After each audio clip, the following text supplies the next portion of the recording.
नागपुरातील या कार्यक्रमाकडे आपले लक्ष असणारच आहे। मात्र आता नजर टाकणार आहोत आताच्या महत्त्वाच्या घडामोडींवर स्पीड न्यूजद्वारे। मुख्यमंत्री फडणवीसांनी नागपूर शहरातील प्रमुख पदाधिकाऱ्यांशी व्यक्तिशः संवाद साधलाय। नागपूर महापालिका निवडणुकीच्या अनुषंगाने या भेटीला महत्त्व आहे। जागा वाटपासंदर्भातही या भेटीला विशेष महत्त्व आहे। नागपुरात भाजपच्या कोर कमिटीची बैठक होणार आहे। स्वबळावर लढावे अशी भाजप पदाधिकाऱ्यांनी फडणवीस आणि गडकरींसमोर मागणी केली आहे। फडणवीसांकडून मात्र महायुती म्हणूनच लढण्याचा आग्रह केला जातोय। इलेक्शन मॅनेजमेंटच्या नावाखाली कुणालाही फुकटची दारू पाजू नका। लोकांना काम करणारे लोक हवे असतात तेव्हा काम करा आणि मत मागा। नितीन गडकरींनी टोचले भाजप पदाधिकाऱ्यांचे कान। हा केवळ ट्रेलर, महानगरपालिकेत संपूर्ण पिक्चर पाहायला मिळेल। नगरपालिका नगर परिषद निकालावर बावनकुळेंची प्रतिक्रिया। महानगरपालिका निवडणुकीत काँग्रेस किंचित शिल्लक राहील अशी टीका। महापालिका निवडणुका झाल्यावर राज्यभर दौरा करणार। राज्यभरातील भाजप कार्यकर्त्यांना काहीतरी सांगायचं हे लक्षात आलंय। भाजप नेते सुधीर मुनगंटीवार यांचं वक्तव्य। मुनगंटीवार राज्यभरातील नाराज भाजप कार्यकर्त्यांची मोड बांधणार का असा सवाल उपस्थित। नागपुरात काँग्रेसला धक्का। माजी नगरसेविका दर्शनी धवड यांचा भाजपमध्ये प्रवेश। केंद्रीय मंत्री नितीन गडकरींच्या निवासस्थानी मुख्यमंत्री देवेंद्र फडणवीस आणि बावनकुळेंच्या उपस्थितीत पक्षप्रवेश। नगरपालिका आणि नगर परिषद निवडणुकीत चुकीच्या पद्धतीने कारभार, आमिष आणि धाक दाखवून सत्ताधाऱ्यांनी विजय मिळवला। खासदार निलेश लंकेंची टीकास्त्र। भोकरदनमध्ये आम्ही सुपडा साफ केला। स्वतःच्या नावाची खुर्ची वाचू न शकलेले सिल्लोडचा विचार करत होते। सिल्लोडमध्ये विजयानंतर अब्दुल सत्तारांची रावसाहेब दानवेंवर टीका। अमरावतीच्या अंजनगाव सुरचित मतमोजणीत घोळ झाल्याचा काँग्रेसचा आरोप। फेर मतमोजणी करण्याची काँग्रेस उमेदवाराची मागणी। निवडणूक अधिकाऱ्यांनी फेर मतमोजणी केली नाही, यशोमती ठाकूर यांचा आरोप। बार्शी नगर परिषद निवडणुकीनंतर विजयाचा जल्लोष करणाऱ्या कार्यकर्त्यांवर दगडफेक। दगडफेकीचा संपूर्ण प्रकार सीसीटीव्ही कॅमेऱ्यामध्ये कैद। अद्याप गुन्हा दाखल नाही। चाळीसगाव नगर परिषद निकालानंतर पराभूत अपक्ष उमेदवार राकेश बोरसे यांच्या घरावर अज्ञातांकडून दगडफेक। परिसरात तणावाचं वातावरण। बोरसेंकडून पोलीस संरक्षणाची मागणी। भंडाऱ्याच्या तुमसरमध्ये रात्री 2 ठिकाणी राडा। तुमसरच्या प्रभाग 6 मधून पराभूत झालेल्या भाजप उमेदवाराच्या मुलाकडून एकाला मारहाण, तर नगरपालिकेचे विजयी झालेले नगरसेवक पंकज बालपांडे यांनी एका महिलेला मारहाण केल्याची तक्रार। रायगडच्या उरणमध्ये आमदार महेश बालदींना धक्का। भावना घाणेकर नगराध्यक्षपदी विजयी। विजयानंतर मनसे आणि मवियाच्या कार्यकर्त्यांचा बालदी यांच्या विरोधात बादली फोडून साजरा केला विजय जल्लोष। परळी नगर परिषदेतील पराभवानंतर राष्ट्रवादी शरद पवार पक्षाच्या पदाधिकाऱ्यांना खासदार बजरंग सोनावणेंना सुनावलंय। चुकीच्या लोकांच्या हातात कारभार देऊ नका। पंचायत समिती आणि जिल्हा परिषद निवडणुकीत तरी पक्षासाठी राबणाऱ्यांना सोबत घ्या असं वक्तव्य।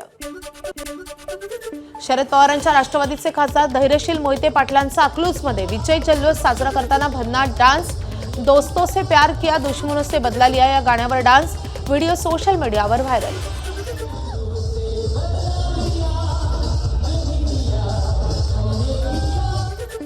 मंत्री उदय सामंतांकडून रायगडमधील विजयी उमेदवारांची भेट घेत अभिनंदन। मंत्री भरत गोगावलेंचीही यावेळी उपस्थिती। विजयी उमेदवारांसह शिवरायांच्या पुतळ्याला केलं अभिवादन। भाजपची आज मुख्यमंत्र्यांच्या वर्षा निवासस्थानी बैठक। नगरपालिका आणि नगर परिषद निकालाची समीक्षा करणार। कुठे यश मिळालं आणि कुठे कमी पडलं याबाबत बैठकीमध्ये चर्चा होणार, तर महापालिका निवडणुकीच्या तयारीचाही आढावा घेतला जाणार। मुंबईत भाजपची निवडणूक संचालन समितीची बैठक पार। उमेदवार कोण असेल, तिकीट कधी जाहीर होईल याची वाट पाहू नका। घरोघरी जाऊन प्रचार करा, भाजप पदाधिकाऱ्यांना आदेश। कल्याण डोंबिवली महापालिकेत भाजपकडून स्वबळाची चाचपणी। भाजपकडून संपूर्ण 122 प्रभागांसाठी तयारी। प्रदेशाध्यक्ष रवींद्र चव्हाणांकडून स्वबळावर निवडणूक लढवण्याचे संकेत। अजित पवारांच्या राष्ट्रवादीला नवी मुंबईत खिंडार। माजी नगरसेविका इंदुमती भगत आणि राष्ट्रवादीचे जिल्हाध्यक्ष नामदेव भगत यांचा शिंदेच्या शिवसेनेत प्रवेश। नवी मुंबईचे भाजपचे माजी नगरसेवक भरत जाधव यांचा अजित पवारांच्या राष्ट्रवादीत प्रवेश। सर्वसामान्य नागरिकांचे प्रश्न, समस्या आणि अडचणी सोडवण्यासाठी नवीन सहकाऱ्यांचा अनुभव आणि कार्यशैली कामी येईल अशी प्रतिक्रिया। राहुल शेवाळ्यांच्या पत्नीनं साड्या वाटल्याचा ठाकरे सेनेचे माजी नगरसेवक विठ्ठल लोकरेंचा आरोप। साड्यांची होळी करत ठाकरेंच्या शिवसेनेकडून निषेध व्यक्त। कामिनी शेवाळे या प्रभाग क्रमांक 142 मधून संभाव्य उमेदवार। उपमुख्यमंत्री अजित पवार आजही दिवसभर मॅरेथॉन मुलाखती घेणार. पुणे महापालिकेतील इच्छुकांच्या मुलाखती पार पडल्यानंतर आज अजितदादा पिंपरी चिंचवड महापालिकेसाठी इच्छुकांच्या मुलाखती घेणार. संगमनेरच्या नगराध्यक्षपदी विराजमान झाल्यानंतर मैथिली तांबेंनी पदभार स्वीकारण्यापूर्वीच हातात झाडू घेतलाय. शहराच्या विकासासाठी पहिल्याच दिवशी कामाला सुरुवात केली आहे. त्यावेळी त्यांच्या सासूबाई आणि माजी नगराध्यक्षा दुर्गा तांबेही सहभागी झाल्या. 2008 सालचं रेल्वे भरती प्रकरण. राज ठाकरेंना ठाणे न्यायालयाकडून 8 जानेवारी ही नवी तारीख. तपास अधिकारी नसल्याने न्यायालयानं आजची तारीख पुढे ढकलली. लातूरमध्ये पराभूत उमेदवारानं चक्क रॅली काढली आहे. 20 मतांनी पराभव, पण निर्धार ठाम. निवडून आलो नाही तरी जनतेचा सेवक. विजयाचा मोह नाही, पराभवाचं भय नाही, असं म्हणत किशोर लंगोटे यांची मिरवणूक. धाराशिव जिल्हा परिषदेवर भाजपचा अध्यक्ष निवडून आणणार. तुझ्यात धमक असेल तर उबाटाचा अध्यक्ष निवडून आण. आमदार राणा जगजितसिंह पाटलांचा मुलगा मल्हार याचं थेट ओमराजेंना आव्हान. मल्हार पाटलांकडून ठाकरे सेनेच्या मशालचा आईस्क्रीमचा कोन असा उल्लेख.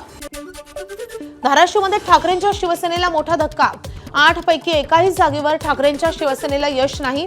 पराभवावर प्रतिक्रिया देताना जनतेचा कौल मान्य असल्याची ओमराजेंची प्रतिक्रिया. कमी पडलो तिथे पुन्हा ताकदीनं काम करणार असंही वक्तव्य. अकोल्यात मंत्री संजय राठोड यांच्या उपस्थितीत एकनाथ शिंदे यांच्या शिवसेनेतील 2 गटात वाद. माजी आमदार गोपीकिशन बाजोरिया आणि जिल्हाप्रमुख अश्विन नवले यांचे समर्थक एकमेकांवर धावून गेले. एबीपी माझा, उघडा डोळे बघा नीट.